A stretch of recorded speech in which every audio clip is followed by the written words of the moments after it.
Okay, in this module of the course, we're going to take a look at using JHipster and UML to generate classes.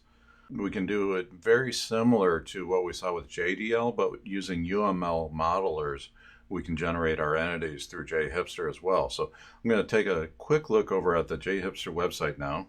So JHipster does support several UML modelers.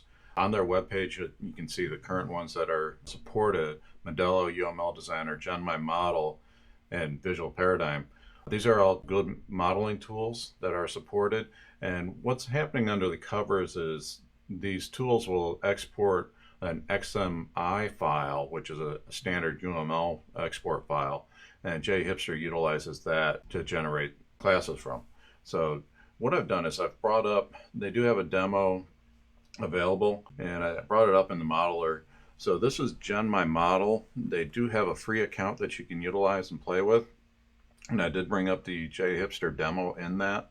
And you can see here on the screen that I do have the diagrams, the entity relationships up here being shown and displayed. So from here, we can go to Tools, Export UML, and you can see that it's got the parentheses for an XMI file. And that will allow us to export it to JHipster. This will function nearly the same as the JDL stuff did, where we take the XMI file, run a command to generate all the JHipster entities and associated classes that it blows out for the full stack. So functionality is the same. I'm not going to go through a demonstration of that right now.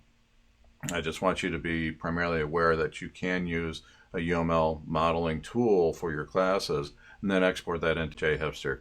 It's a pretty handy feature of JHipster. It's just an alternative to the JDL that I wanted to make you aware of.